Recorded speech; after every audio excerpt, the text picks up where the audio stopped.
It deepened my faith in the Lord. Diba? Kasi, alam mo, pag nagsusulat ka, nagugulat nga ako eh. Nagugulat ako na, bakit,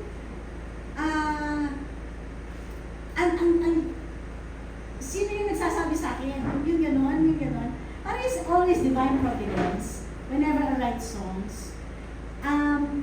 I always go back to, ano ba yung napag-aralan ko nung elementary ako? Yung gano'n. Tapos nare-renew yung faith. Like for example, when I wrote, we are all God's children, di ba? Parang may nagsasabi, hindi tayo lahat anak ng Diyos. Parang pinipili lang. For me, hindi gano'n. For me, ginawa ka ng Diyos. Sino ba ibang gumawa sa akin? Ginawa mo ba ako? Hindi na ba? Hindi, di ba? I'm just now pwede gumawa ng tao. Di ba? So, para sa akin, regardless of your faith, regardless of what religion you are in, you are still a child of God. So yun, babalik ako doon na, ano ba sinabi sa akin ng teacher ko? Anak ka ng Diyos. Yun. And another thing is, yung ginawa ko, yung faith, hope, and love. That's the three virtues, di ba? Virtues yan. Nalalaman ko naalala ko ng elementary ako sa catechism. So I always go back to it. So whenever I write songs, it deepens my faith because nare-remind ako, ano ba yung natutunan ko, ano ba yung mga pinagdaanan ko. Napagdaanan ko nung pandemya, di ba? Na nagtiwala tayo, na hindi tayo papabayaan ng Diyos, di ba? Nagkaroon tayo ng faith, kaya tayo nagkaroon ng hope. And through that hope, na nabuhay tayo, nakaligtas tayo, mga natin, nakaligtas sila, di ba?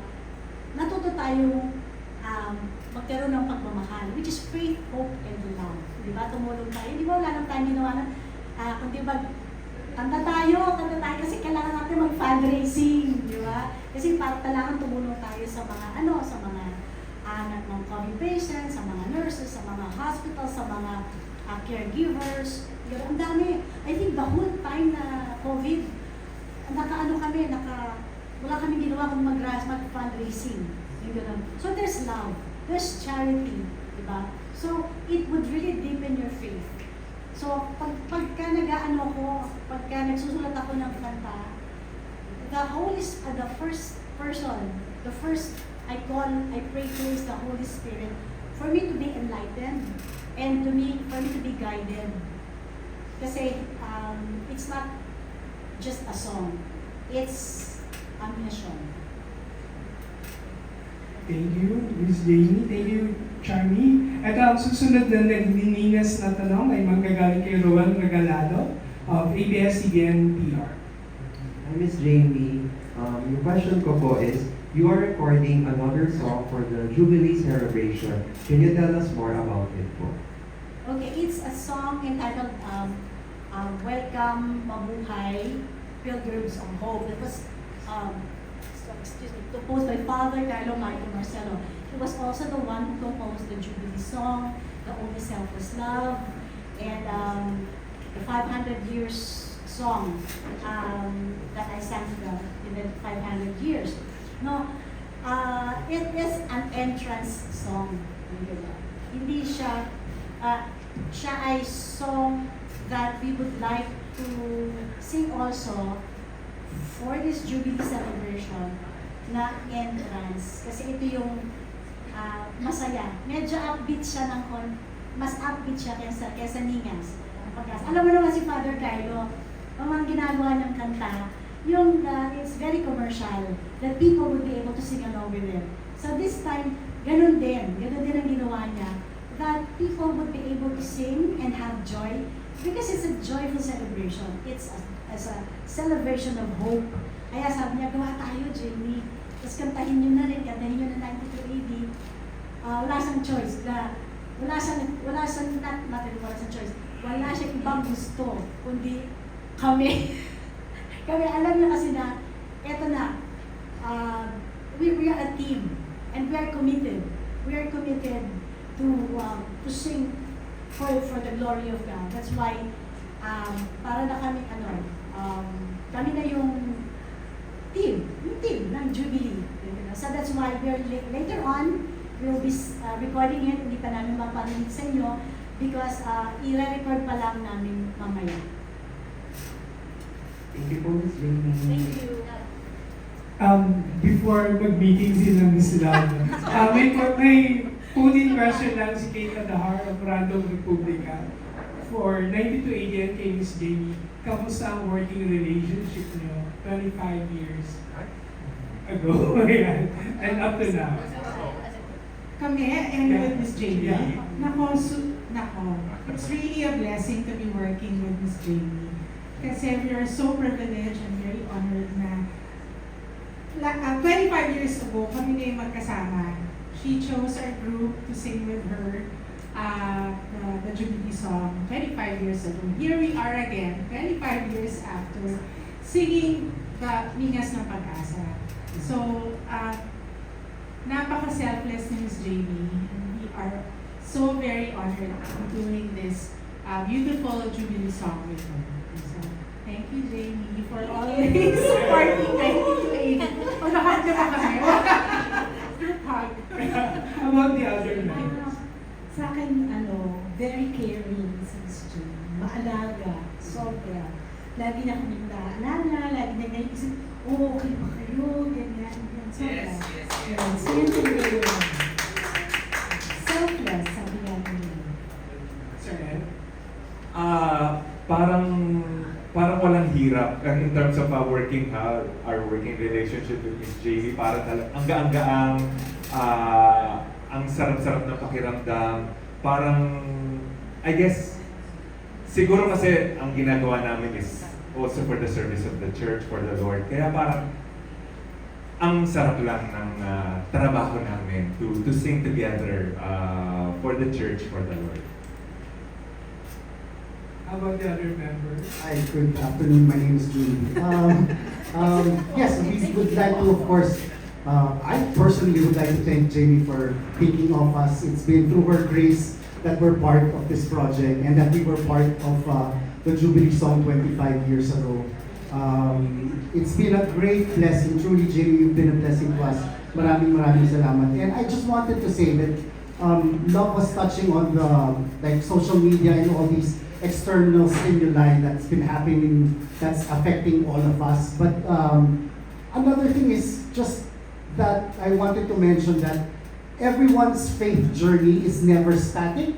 Lahat tayo, we go through ups and downs in our faith. It's always dynamic. Sometimes we feel that we're more holy, and some other days we might feel that we've been abandoned by the Lord. But really, personally, when Jamie asked us to sing, it was an opportunity for me to be of service, and that in itself is an opportunity to renew my faith. So, yung sa akin na personal na parang may ibang araw na parang I'm a little less Catholic today.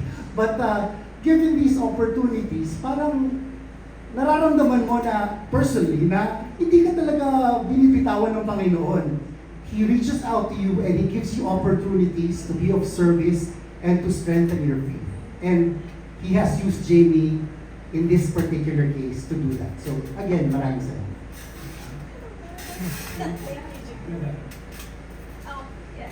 Siyempre, I would like to say thank you also to Miss Jamie.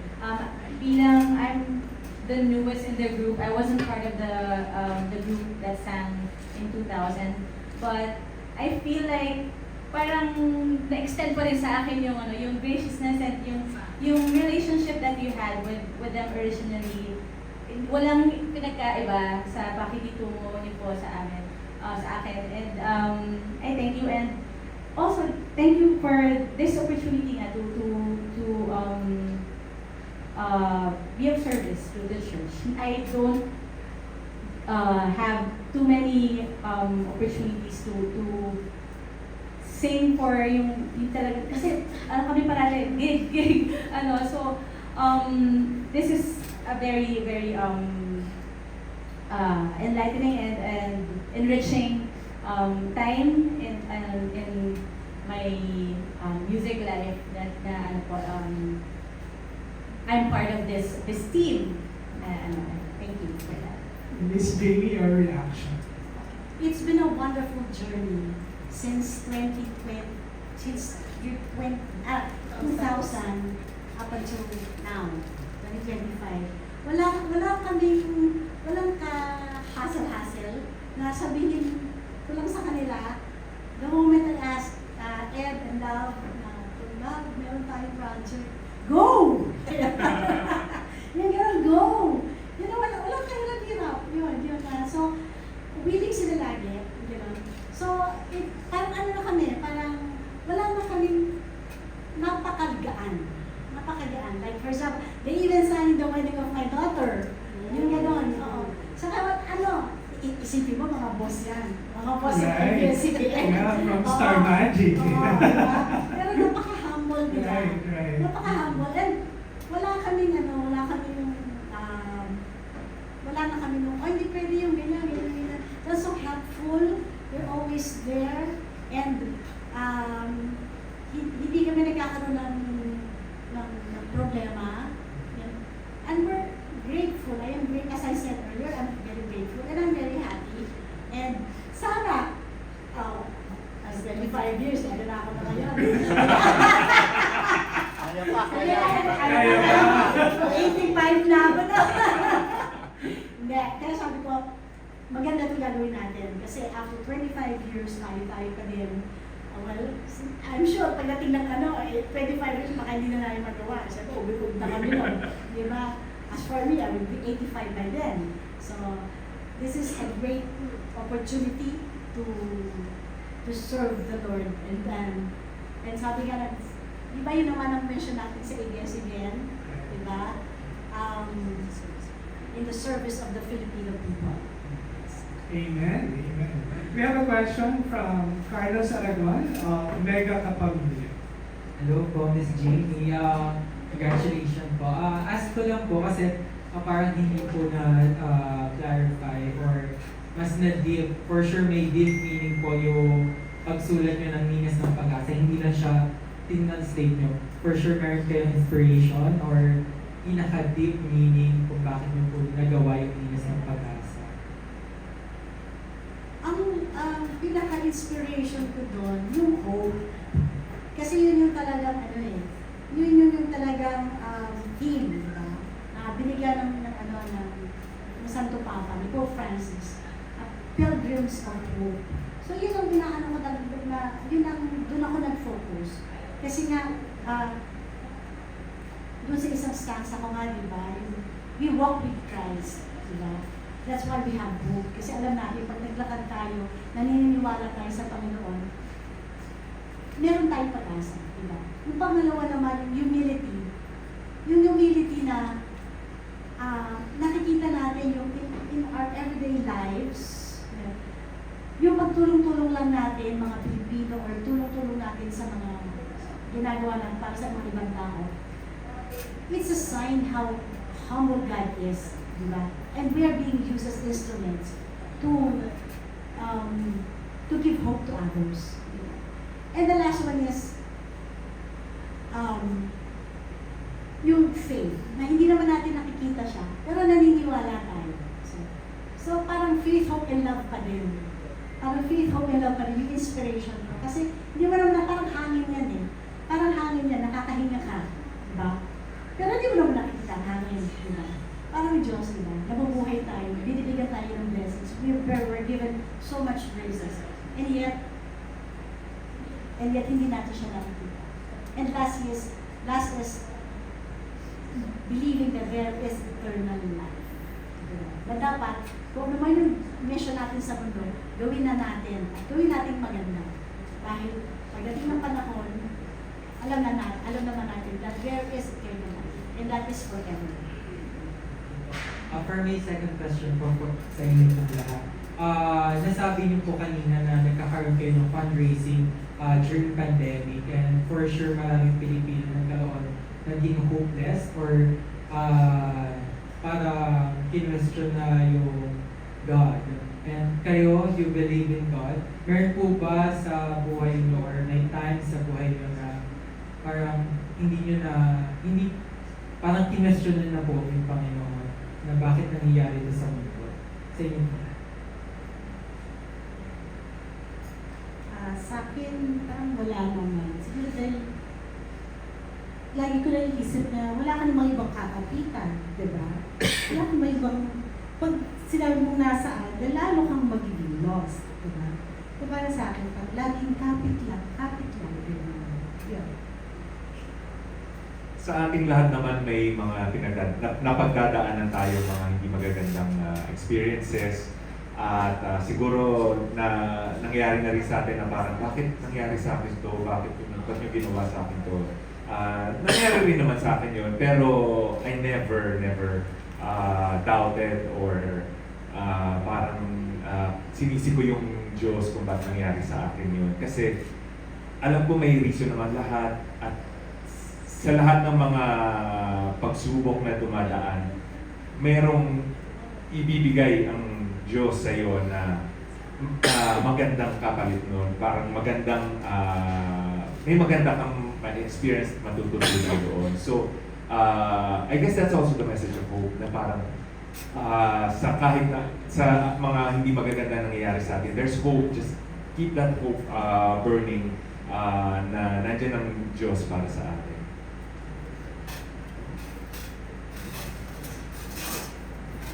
Ako, marami namang pagsubok, pero never pa naman umabot sa punto na bumitaw. Pero admittedly, araw-araw naman, we face challenges in our faith journey. Sometimes we question, but thankfully, hindi pa naman ako umaabot sa bumitaw. Although, I have to share this anecdote. There was one time, may kaibigan akong atheist. So, I respect what he doesn't believe.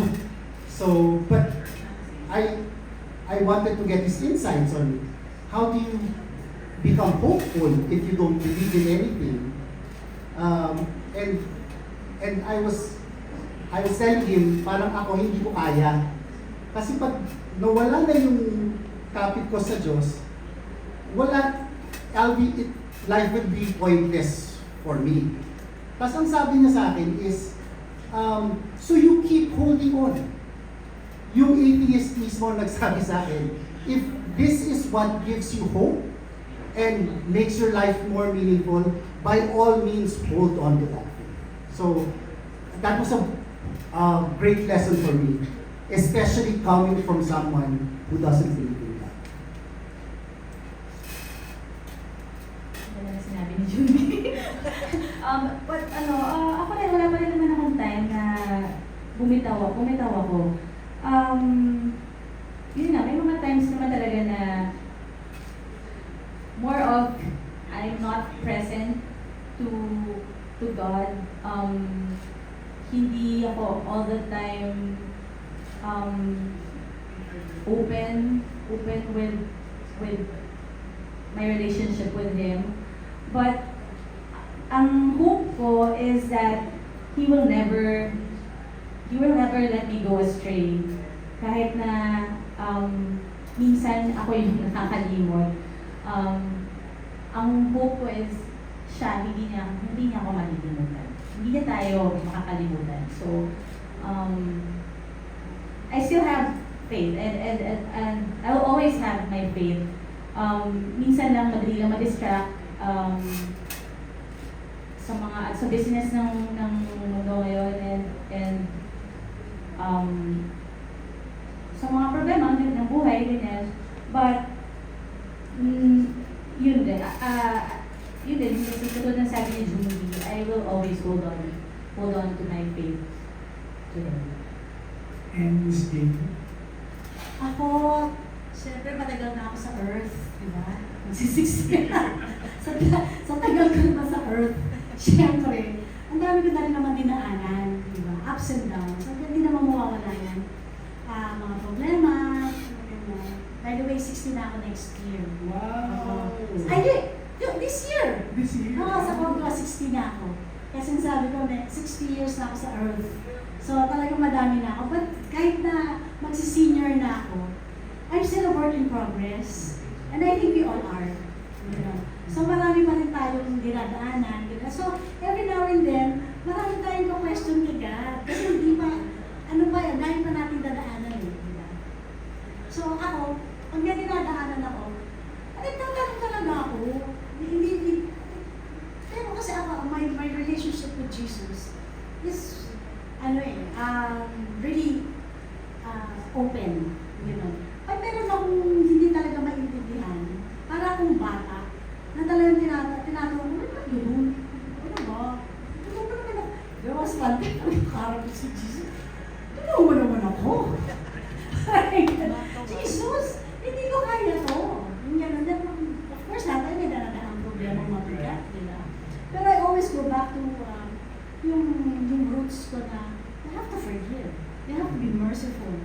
would Jesus do?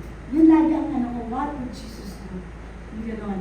So, for me, at that point, sabi ko, I have to forgive. Yung gano'n. Kasi, sino ba tayo para hindi magpatawad? Diba? Sino tayo para hindi maawa?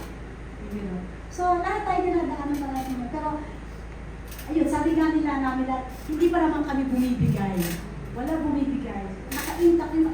I think it goes down to having a good foundation. Diba? Foundation and good relationship with God. Ganun. And God is always there. Kung hindi ka pa handa na to have a good relationship with me, ako handa na. So anytime, diba? Anytime pwede mo siya tawagan. Pero regards to your question, oo, nagtatanong ako. Tanong, Lord, hindi ko kaya ito. Tulungan mo. Bakit? Diba? Paanawa mo sa akin. Bakit ba? Yung later on na, kaya pala. Ano, diba? Diba? Minsan ang tagal. Bakit it takes years? Bakit nangyari yun? Pero later makikita mo, ay, kaya pala. May reason, di ba? There's always, sabi nga ni Ed, there's always a reason for everything. Exactly. Yun. Yeah, thank you so much. Thank you, Carlos. Last question from Richard Paglicawan of Lion Heart TV. Congratulations sa music video. Ang ganda. Saan niyo daw po kinunan? Sa ano? Sa Padre Pio. Dalawa yung simbahan natin. Yun yung ano, enlightening. Saan yung isa? Sa Batangas. Batangas. Sa Padre Pio and San Antonio de Padua. San Antonio de Padua. San Antonio de Padua. Sa Batangas yun. Batangas. Ano na galing mo? Yun yung after na Tayo pa lang, di ba? Oo. Kaya ang daming closed na roads. Oh, yes. Oh. Kasi after yun yung typhoon, na-hit talaga yung Batangas. Ang daming saradong daan. Kala mo malapit ka na, tas road closed. So, balik ko naman kami. Dahil po sa bagyo? Dahil sa Pagkatapos lang mo, yun. parang pagkatapos ng pagkatapos. Akala nga namin, ito na yung isang simbahan sa Antonio de Padua. Naku, yun na kami. Punta kami, natutuwa na kami. Kami, bakit walang tao? Bakit tayo lang? Ibang simbahan. Ibang simbahan pala. Yung gano'n. So, medyo nalilito na rin kami. Pero I know it's Padre Pio and San Antonio de Padua. Congratulations. Thank you. Back to you, Meg. We have a question from Ken Quinto from Kapamilya Kingdom. So, sa tingin nyo, may nagagawa pa ba talagang impact ang inspirational songs in general? Sa panahon ngayon, lalo pat sobrang laganap na ang kasamaan at parang tolerant lang ang mga tao sa dinaranas. So, inspirational songs in general, nakakatulong pa po ba ito? Oo naman. Kasi pag sinabi mo inspirational, so hindi naman also, it's not just all about the church, the religion, about your relationship with God. Pag sinabi mo kasi inspirational song, just like that, yun yung gusto namin mangyari sa Inspire Music. Any song that will inspire you, whether it's love, whether it's enlightenment, or whether it's a relationship with your parents, or with your loved one, anak mo, kaibigan mo, as long as it's inspiring, of course, nakakatulong yun. Wala akong kantang narinig na hindi nakaka-inspire. Oo, lahat ng song nakaka-inspire. So, if you're going to ask me kung nakakatulong ka to, of course, definitely. Especially kung ang other than the love songs na maririnig natin, nai-inspire pa rin tayo kasi nare-remind tayo na ay, oo nga pala, that there is God. Hindi niya tayo ito ba? Then I pray, kaya kong answer. I guess kasi syempre importante pa rin naman. Importante talaga yung mga inspirational songs. Kasi music in general, no? Kasi music is the food of the soul, di ba? So, pag tinanggal mo ang musika, para mo na rin pinatay ang tao. So, importante sa atin yan, lalo na kapag sa mga taong down, makarinig lang ng inspirational music, parang na-uplift sila. So, nakakatulong talaga siya. So, kahit na hindi ka down, makinig ka lang ng inspirational music, hindi mo napapansin, natutulungan ka rin. So, pagkain talaga siya sa atin. So, hindi pwedeng mawala yun. And also, sorry. Yeah, tsaka kahit na gano'ng kalaganap yung mga negative experiences, edi lalong mas palaganapin din natin yung mga inspiration. Kahit na maka-inspire lang tayo ng 1 or 2 persons, that makes a difference. Kaysa yung wala. And also, St. Augustine said, singing is praying twice. So, pag tayo sa, for example, if we hear Mass, okay, di ba sinabi nga natin, to know and love and serve the Lord and to praise Him, to love, to know and know and love the Lord, diba? Ini-encourage namin the people to sing at Masses o kahit anong service because that is praising God. So, it should be a community singing all the time. Hindi yung hayaan lang natin ng choir na kumanta at manunood tayo parang concert. Sana hindi gano'n. Dapat sana, kumari, punta tayo sa isang service, sa isang mass, gano'n. We should sing because that is a way of praising God. Di ba kaya na si David, diba? Si King David, di ba? Gawa siya ng gawa ng song, di ba? Di ba gawa siya ng kanta, gano'n. Because that's his way. That's his way of praising God. So, kahit nasa biblical pa yan, kahit malayo pa yan, same thing tayo pa rin, we should be praising God through our songs. And it should inspire us. Ang ganda po nung sinabi ni St. Augustine. And connected po sa sinabi ni Sir Ed na kapag tinanggal mo yung musika, parang namatay na rin ang kaluluwa natin. Yes, true. And final question po na related po sa question number 1. For Miss Jamie, anong hakbang ang ginagawa ng Inspire Music kasama ang ABS-CBN para mabigyan ng pag-asa ang mga taong sumuko sa buhay o hindi naniniwala sa Diyos? Siyempre, ginagamit natin ang mga talents natin, di ba? Like the 92 AV, Jerry Rivera, Beanie, ganyan. Nakita nyo ba yung Nakita nyo yung huling bagyo natin? Yung huling bagyo natin, ano ba yun? Christine? Hindi ba? Magkano binigay ng Beanie? 1 million? Di ba? So, nakikita mo, ang ABS-CBN is really for the service of the Filipino people. Hindi lang yung para sumikat, para lang kumita, para hindi lang gano'n ang mission ng ABS-CBN. It's really for the service. Na talaga they go out of their way to help people. Yun. And the artists, okay, are being given the opportunity or are being used are vessels as instruments para makatulong sa mga tao. So, syempre, idol ka nila. Word idol, ha? Please don't, give it a wrong notion, ha? Kasi mga idol, parang, Coco Martin, idol! Parang yun lang yung sabihin, okay? So, mga celebrities kasi syempre, ina-idolize nila yan. Ina-idolize nila yan. In short, fan. May mga fan base, may mga followers. Siyempre, yung mga followers na sumusunod sila sa ano ang example, good examples na binibigay ng kanilang mga pina-follow ng mga celebrities. Yung ganyan. So, isa yun sa magagandang ginagawa ng Inspire Music and ng ABS-CBN Music, okay, para matulungan ang mga tao, di ba? Especially the Filipino people. Kasi hindi lang kami talents, hindi lang kami kumakanta, hindi lang kami sumasayaw. We are instruments of God. Kaya kahit anong gawin nyo, hindi. Bakit nandiyan pa rin ang ABS-CBN? Di ba? Hindi mo matitinag. Di ba? Kasi we are doing the works of God. Di ba? We are being blessed. Because alam naman natin na na tinutulungan tayo kasi tumutulong din tayo sa mga tao. Give and take yan. Thank you so much, Paul. And thank you to our friends from the press for those thoughtful questions, and of course Ms. Jamie and 9280 for sharing such inspiring insights. So now to commemorate this special moment, let's do a quick photo op po.